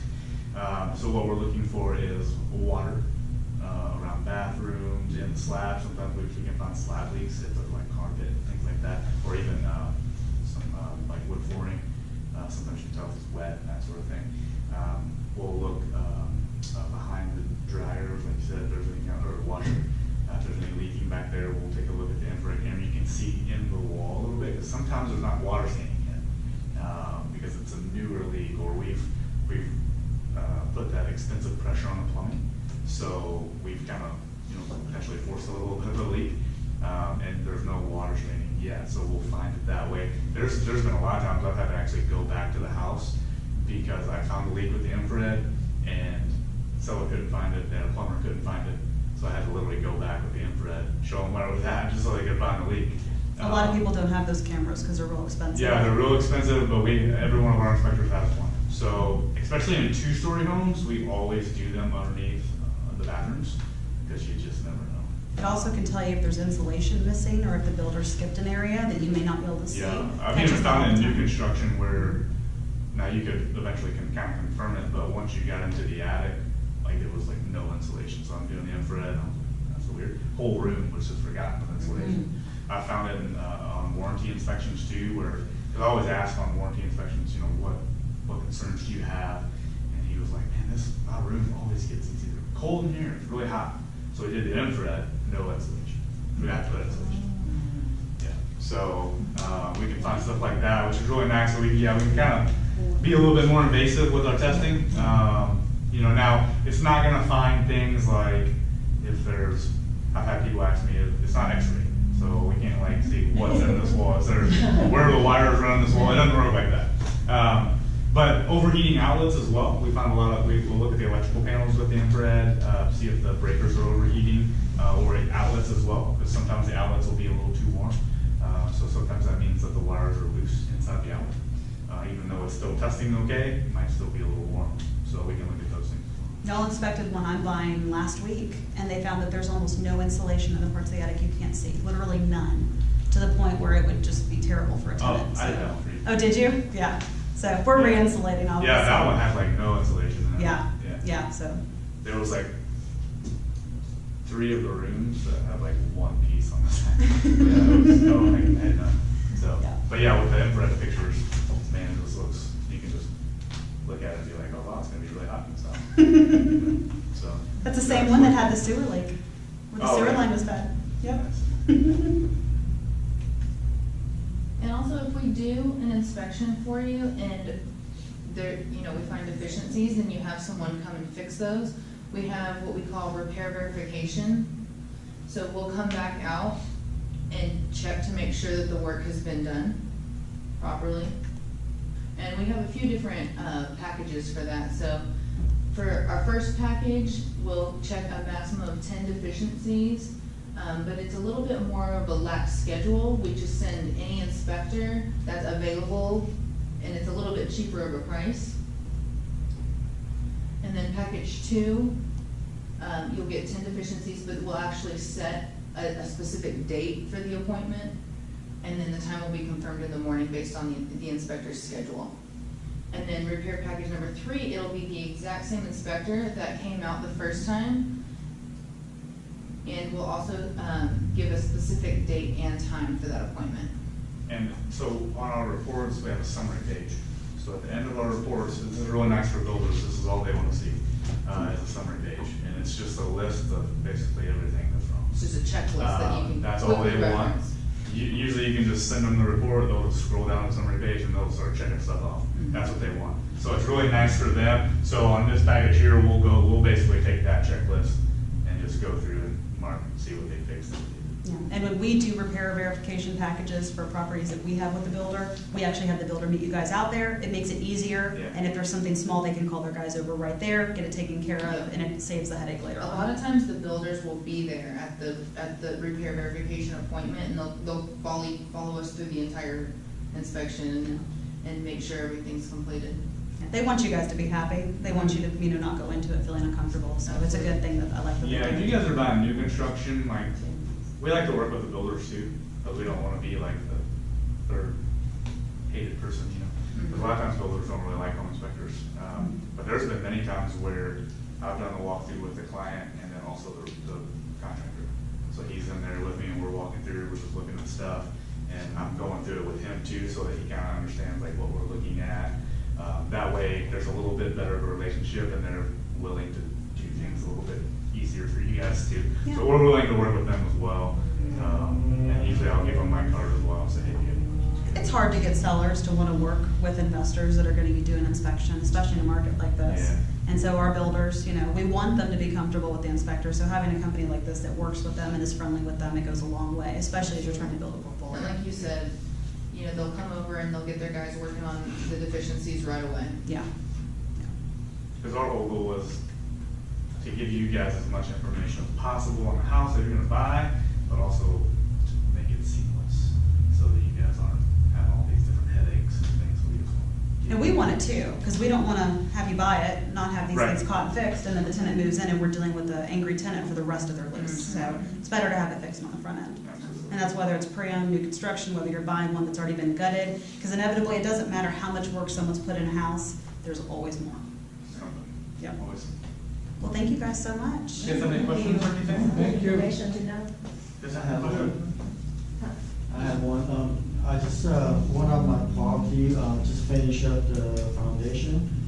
And I think, probably needs the camera to check the drain, Okay. the sewage line, make sure, and the water line, make sure. How much does that cost? Now, before I answer that question, if they're doing foundation work, in order for them to warranty the foundation, they have to do a hydrostatic test to make sure there's no leaks. That's where they seal the lines and they put That- pressure into That it. is part of your foundation repair. Now, you'd be Okay. surprised, some of these companies that some of these people are finding, not the ones we work Well, with, yeah. but like even this one that I'm buying, the foundation company, the bid doesn't talk about, it says the word warranty, doesn't say how long. Yeah. They didn't do an engineer's report after, they didn't do hydrostatic testing after, which is why I went and did it. And it's all about hiring the right foundation company. Yeah. Okay. So Any, depending on who you're using. yeah, Yeah. any good foundation company is already gonna do that for you. They're They're gonna- gonna require it because they don't wanna warranty it if there's still a leak, because then it'll move again. Right. Oh, I see. But to answer your question, if you want us to come out, I think it's 175. 175, Yes. okay. And we'll come out, and we can give you the video actually too if you want. So typically what we'll do is we'll take pictures when we're in there, and we'll give you the report with all the pictures of the problems. So But if that's you want the fine, video, we can that's- also send you the video. So the camera run entire house or just from outside? where the water goes So, in? we haven't had access, so typically on houses, unless you get really old, if you look at the front of the house, there's two pipes sticking up out of the ground, those are called your clean house. They go into the ground like this, one goes this way, one goes under the house. So we'll look at both sides. Okay. So we'll go underneath the house. The house is probably gonna be the more important one for you guys, what you really wanna know, if there's any breaks underneath the house. But we'll look the other way too, because a lot of times you're responsible from your house all the way to the sewer main. A lot of times there's tree roots in those. And a lot of people forget when they're replumbing houses, especially when it's due to corrosion, that there's also lines that run up the walls. So like my big apartment that we just replumbed, we went and did all the ups too. So we went all the way up to the second floor and redid everything, deleted every bathtub, every toilet, because if one thing's corroded, the rest of it is. And when we opened those walls, there were holes everywhere in that old cast iron. Cast iron's life expectancy is nowhere near what people are trying to make it be in these properties. You know, so it's a big problem. Yeah, it's 50 to 60 years, but it rusts from the inside out, so it can technically break at any time. Yeah. So yeah, if you have a house with cast iron, we'll always recommend that you either get a sewer camera, or you have, further evaluated for sure, because there can always be. And I tell people to budget. If you're buying a 50-year-old house or 40-year-old house and it has cast iron, you need to have in your original budget to repipe. Because may not have to be today, but it could break tomorrow. And the other thing is you don't know what they put down those pipes. Yeah. I did a sewer camera, it was like 2 months ago, there were like diapers in there. Oh, yeah. There was like 4 clogs, there was 2 sets of clean outs, because the house was like Mhm. 5,500 square feet. But there was like diapers in there, 2 clogs on each one. And sometimes when they installed those old pipes, they didn't keep them level. So one of the ones that I did, you couldn't even get the camera to see what was going on in the middle because the pipes dipped and it was completely submerged. So it's also about it being level too. Yeah. Okay. And we can usually tell that, because sometimes you'll see standing water, with no water on the house, with standing water in the pipe. It means it's usually not sloped properly, so you have what's called a belly in the pipe. So the water just sits there, which is gonna catch clogs, so it can slow everything down. So, might just need to be re-leveled in most cases, or replaced it. Any other questions? So this rate is for investor, we're not investor yet, so do you offer this? My sister. If you came to this meeting, that applies to you. Yeah. If you have the flyer, you're good. So you do home inspection, backflow, services, pest control, all this. But my house is more than 2,500, 3,500 square feet. Okay. So, Well, what are you looking for? On spec? termite, less than termite foundation. I don't think we have foundation, we just want to make sure. So you just want us to come look at the foundation and just do pest control? How often do you do pest and termite control? Now, on every home inspection, we do a pest and termite inspection, every home inspection. On the regular house, For control, Oh, for control? it's quarterly. Quarterly. Yeah, we do quarterly, I thought you were talking about inspection. Yeah, and for the first couple treatments too, if you see a lot of extra bugs, it's usually because, Chasing them out. yes, you're chasing them out. And they'll come back though, in any time within that first quarter and treat again until the problem's fixed. No, for the control inquiry, but for the check, they. Oh, how much? How long, like, every year they do that check. Well, you should Now- have a pest control company that's Oh. doing that for you. Yeah. You should definitely have a contract with a company that comes out every quarter. At least every 3 months. So do you have any company that you? Yeah, I can give you some names. Yeah, and we have a sister company that we're partnered with as well, that does our pest control. So we do all the inspections for them, on our home inspections, and then we would. give If them- there's any issues and the client wants those fixed right away, then we'll recommend them to our sister. We used to do all pest control in-house, but to be honest with you, we're too busy with home inspection at the moment. So we have a sister company that we partner with that does all that, because they're the best company. So we call this number to schedule. You can call that number right there. We have an in-house staff, so everything is local. We don't have like a call center. So anybody that you talk to basically runs our company. They're family owned and operated and Yeah. the same type of service that we are. If you call for pet services, what we'll do though is we'll take your information and we'll have somebody reach back out to you. you'll get it all scheduled. Within 24 hours, you'll get a call back. Mhm. And how far out do you go? For, Distance. we are all, if you look on the back of this, every one of those counties. I'm not in those counties. Where are you at? Coryell. Is that north or south? If you had, I can tell you, knowing the owner, if you had a project, I am Yeah, sure totally. she would send someone Yes, for I mean, you. it's, How far is it? How far is really that? isn't just. It's right past Waco. Yeah, Okay, we so- do go to Waco. So we have one of our inspectors that's moving to Austin, and he's about to open an Austin office.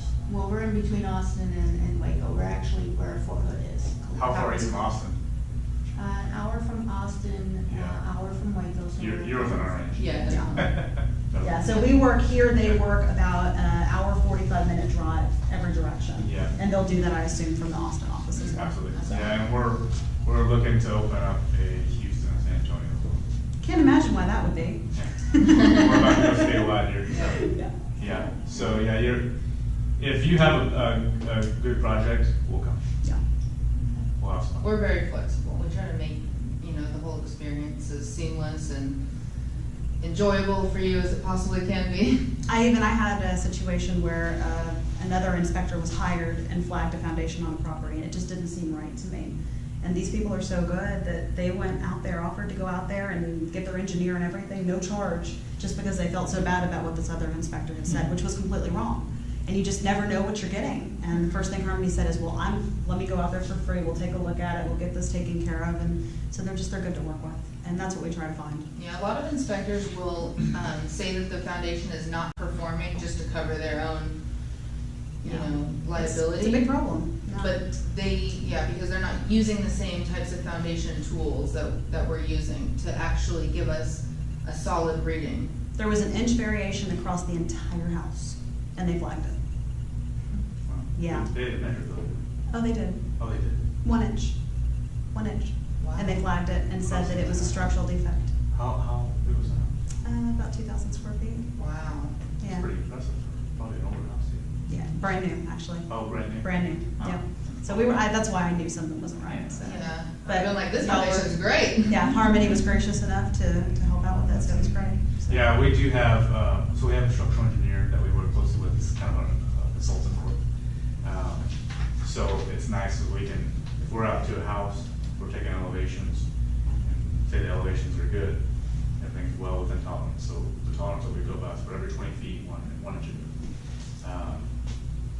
So if everything's nice, but there's some cracking, we can send him pictures. So we have availability to an engineer as well. So we can always send him pictures and say, hey, what do you think about this? And he'll be like, yeah, I should probably come out right now. It's fine. So that's always nice too, to have kind of him in our back pocket. Exactly. So, Thank you guys so much. Absolutely. Yes, thank you so much for having us. Absolutely.